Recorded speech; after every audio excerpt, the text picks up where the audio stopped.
First off, what's up, you guys? My name is O'Shea. As well, you can call me Atonu, for this is my magical name. This is the name that I go by in the occult community as well.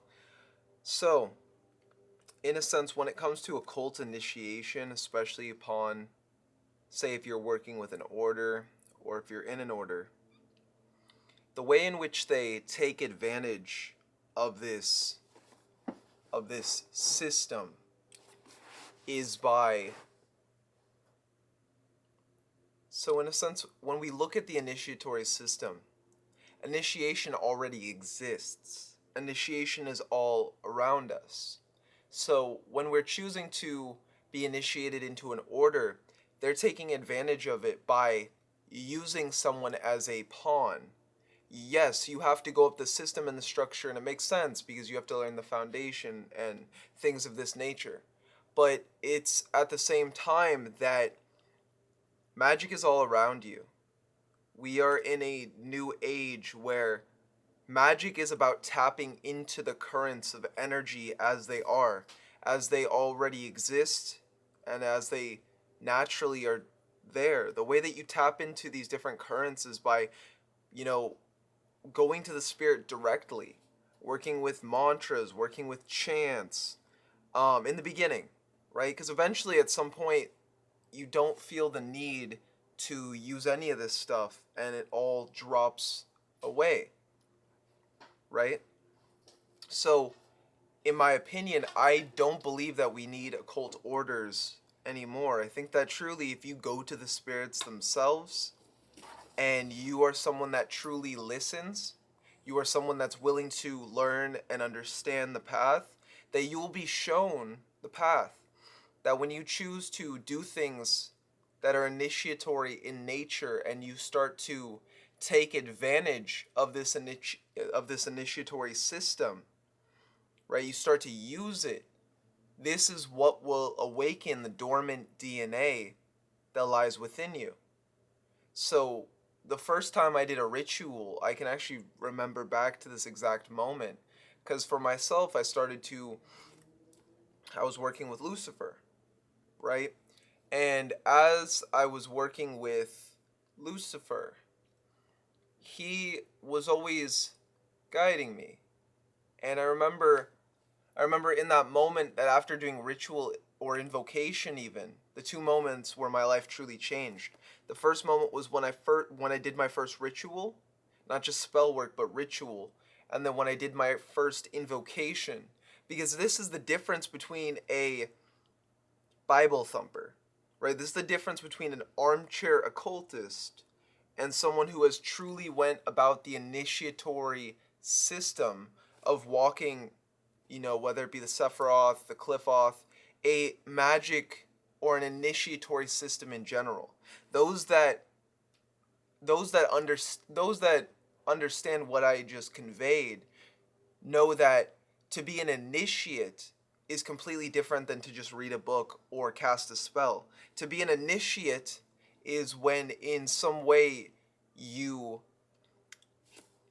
maybe you made a pact, maybe you spoke to the spirit, maybe you gave blood, maybe they've just taken you into their brotherhood and they teach you things, right? Or sisterhood, whatever spirit, right?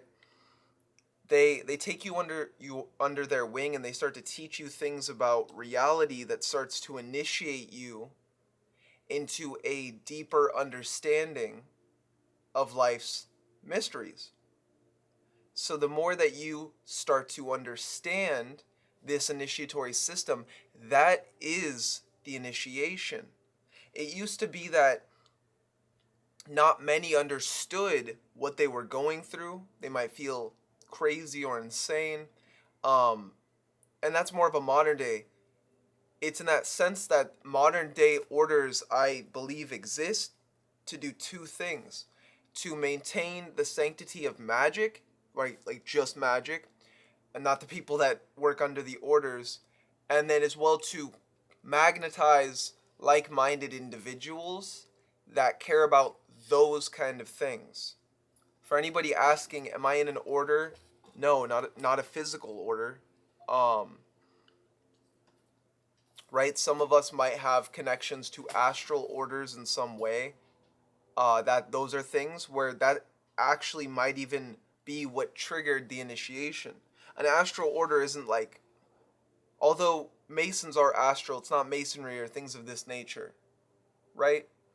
An astral order is completely to your own, your soul. You know if you are connected to it in some way. The reason why I even teach this stuff, I mean, whether, like, you could say I'm part of the order of Melchizedek, right? You could say I'm a priest in that order. I or above that even. I don't.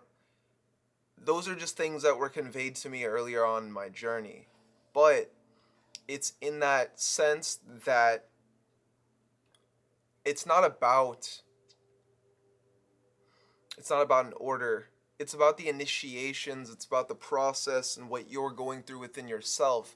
Just because someone calls themselves a 33rd degree Mason or I'm in the Illuminati. The Illuminati is enlightenment. It's a perception, it's how you perceive reality.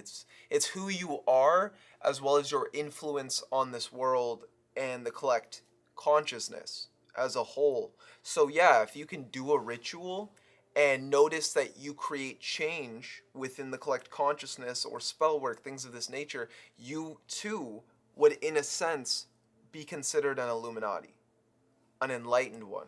I'm not saying that this, oh, everybody's an no.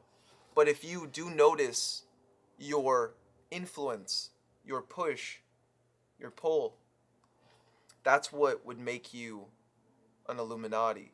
So you know if you know, and you don't if you don't. That is the nature of the occult and secret societies. That's why you have to understand it for yourself. You have to be in the know. Do you understand the game that is being played?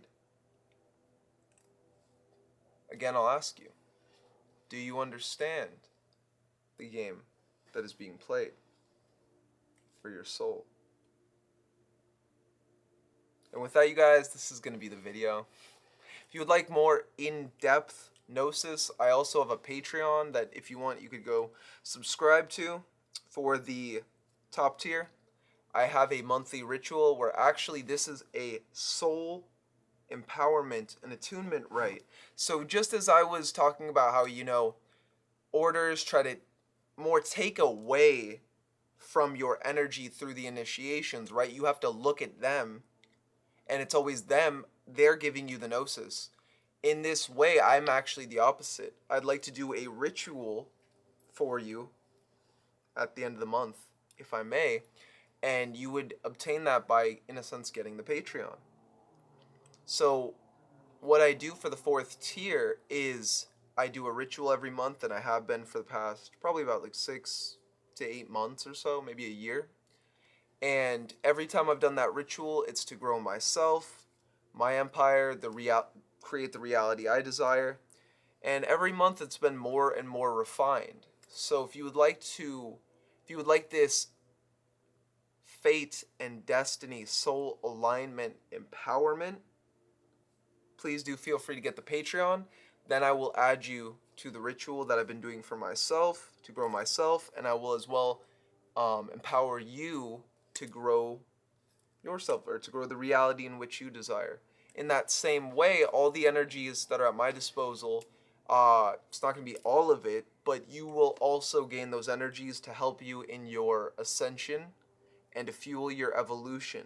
You have my daemon acting as a patron, right? That's why I feel like that's why it's called Patreon. But you have my daemon acting as your patron, evolving you and helping you to move forward to become the person who you're meant to become. And through me being a source being, or embracing source, having liberated my own source, became my own daemon, I now have the abilities to empower you and aid you in your evolution and your ascension as you choose to walk the path of your fate and destiny. My name also being O'Shea, or Shay, where in Egypt the concept of fate was actually called Shay. So I find this very synchronistic, and this is why I even chose to create the service.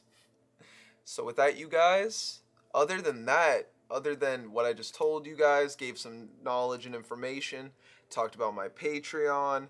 I also have my services. If you guys would like to book a consultation, I do occult consultations, conscious coaching, as well as in-depth spell work and divination, as well as I provide you guys with do-it-yourself spells if these are things that you would like.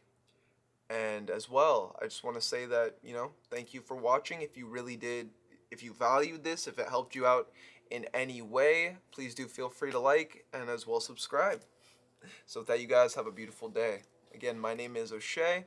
You can as well call me Atanu, and this is OccultCatTv, channel you know you love.